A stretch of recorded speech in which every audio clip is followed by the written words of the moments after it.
Hi friend, जय जगन्नाथ। शुभ सकाळ। आसतु आज ब्लॉग स्टार्ट करवा। एवं आज जेहेतु सकाळु सकाळु बर्तमान मु घरे अच्छी बर्तमान पोखरी पाखु जीवी जो आम भेनामी चिंगुड़ी चाष पोखरी करुचु। एवं पाखापाखि हम आमर पाखा 3 किलोमीटर हम। बर्तमान सकाळु सकाळु टिके झिपिझिपि वर्षा होउची। निश्चिंत भाव में जीवा बर्तमान पोखरी पाखु जीवा देखिबा कौन सबू आज आमर सेठी कार्य रही पोखरी पाई। एवं निश्चिंत भाव में आम भिडटी शेष देखापी चेष्टा करेंगे। जमार स्लीप करेंगे और खास कर जो मैंने नुआ करी आम चैनल माध्यम भिडटी देखुंट खास सब्सक्राइबर करदे। पाखर बेल आइकन टी बजाई देवे जहाँफल कि जेकोसी भिड अपलोड हम सर्वप्रथम आपण ही देखिपारे। बर्तमान जीवा आम पोखरी पाखक मु बर्तमान आसी पहुँचली पोखरी पाखे। जेहेतु वर्षा जो टिके टिके छाड़ी जाइए बर्तमान खरा आसीगला 8:30 टाइम। बर्तमान ट्रे टेका टाइम। बर्तमान ट्रे टेकिबा देखु बर्तमान प्रथम ट्रे टेकिले बर्तमान देखा ए 5टी माछ देखुटी फिड अलरेडी खाई जेहेतु 6:30 फिड पड़ा सका 6:30 एवं 2 घंटा ट्रे ही ट्रे टेका जाए। 8:30 8:30 ही ट्रे टेका गला।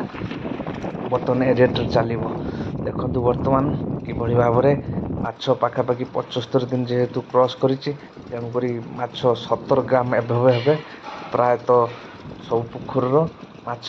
देखु नेक्स्ट ट्रे आड़क जा बर्तमान ए ट्रे चेक करवा देखा देखु ए फिडी खाई ना जस्ट अल्प खाई किंतु फिडी अच्छी से पोखर 2 नंबर ट्रे। बर्तमान जा आउ एक ट्रे चेक करवा ए पोखर देखा बर्तमान किभली भाव में माछ उठुंट। देखु ए फिड खाई किंतु अल्प अच्छी झाड़ा कि उठी। एटा 2 नंबर पोखर 1 नंबर ट्रे एवं यही भाव में 15टी 6टी पोखर 15टी ट्रे पड़ी।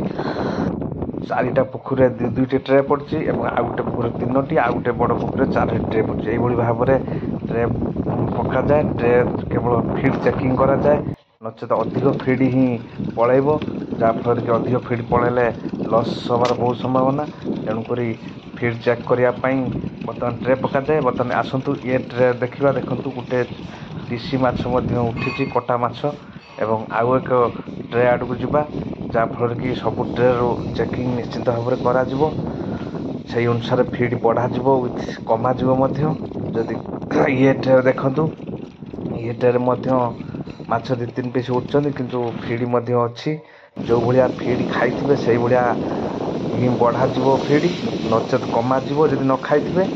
तेणुक आउ एक ट्रे आड़क जा देखा बर्तमान ये ट्रे देखु ये ट्रे फिड अच्छी अल्प कि से कहीं फिड बढ़ा नहीं जेहेतु फिड रही फिड अधिक रही फिड कटा एवं आउ एक ट्रे बर्तमान चेक करवा देखा ये ट्रे किभली भाव में माछ उठुंट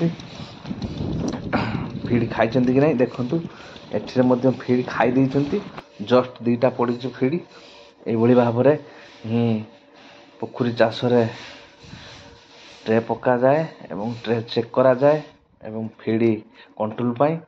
देखु बर्तमान ए खाई देखो संपूर्ण फिड ए खाई देखो माछ 2-4 पीस उठुंट। जेहेतु आमर 75 दिन क्रॉस करी पाखापाखि 17 ग्राम एभाव हम। सब पोखर पाखापाखि 17, 18, 19 ये माछ ग्रामेज हम। ये देखो ये ट्रे देखो फिड अच्छी कहीं जो ट्रे ही फिड रवरेज अनुसार फिड कटा। बर्तमान देखा ट्रे सब चेक करदे बर्तमान एरिएटर स्टार्ट हो सारी सेपटे। देखो ये ऑक्साइड देखो भेदाई कहीं जो पोखर पीएच लो अच्छी से ऑक्साइड और कार्बोनेट मिसाई देखो डस्ट कराई मिसाई मरा तले कार्बोनेट दिखाई और ऑक्साइड ऊपर दिखाई भेदा जाए कहीं ऑक्साइडटा फुटब तेणुक पानी पका जाए फुटियापाई। बर्तमान पोखर जो पोखर पीएच लो अच्छी पोखर यही पोखर ही व्यवहार करा बर्तमान ऑक्साइड कलापर जहाँफल कि पीएच माने हाई करब जेहेतु पीएच डाउन हो जाइए। तेणुक पीएच लो हेल्ले माछ खाइबेनी तेणुक पीएच हाई करा पड़ो और जोटा हाई थी से लो करा पड़ो। ଆସନ୍ତୁ ବର୍ତ୍ତମାନ ଆମର ବାୟୋଲିଷ୍ଟଟି ବର୍ତ୍ତମାନ ଆସି ପହଞ୍ଚାଇଛନ୍ତି। ବର୍ଷାକୁ ଯିବା, ସେଠି ପାଣି ଟେଷ୍ଟ କରାଯିବ। ନିଶ୍ଚିନ୍ତ ଭାବରେ ଦେଖିବା ପାଣିର ଯେଉଁ ଆମର ଅକ୍ସିଜେନ୍ ଲେବୁଲ୍ ଏବଂ pH ଏ ଦୁଇଟା ହିଁ ଦେଖାଯିବ। ଦେଖନ୍ତୁ ବର୍ତ୍ତମାନ ଆସି ପହଞ୍ଚିଗଲେଣି ଏବଂ ପାଣି ମଧ୍ୟ ସବୁ ପୋଖରୀରେ ଟେଷ୍ଟ କଲେଣି, ଯାହାଫଳରେ କି ପାଣିରେ ଅକ୍ସିଜେନ୍ ଲେବୁଲ୍ କେତେ ଅଛି। କାହିଁକିନା ଯେଉଁ ପୋଖରୀରେ ଅକ୍ସିଜେନ୍ ଲେବୁଲ୍ କମ୍ ଥିବ, ତେଣୁକରି ମାଛ ବାରମ୍ବାର ଉଠିବେ, ଯାହାଫଳରେ କି ବହୁତ ପ୍ରୋବ୍ଲେମ୍ ହେବ। ତେଣୁକରି ସେହି ହିସାବରୁ ବର୍ତ୍ତମାନ ଅକ୍ସିଜେନ୍ ଲେବୁଲ୍ ବର୍ତ୍ତମାନ ପାଣିରେ ମପା ଯାଉଛି ଏବଂ ତା ସହିତ ମଧ୍ୟ ଆମର pH ମପାଯିବ ଏବଂ କାଲିକି ଆମର ବିକେସି କରାଯିବ। ନିଶ୍ଚିତ ଭାବରେ ଭିଡ଼ିଓଟି ଶେଷ ଦେଖିବେ।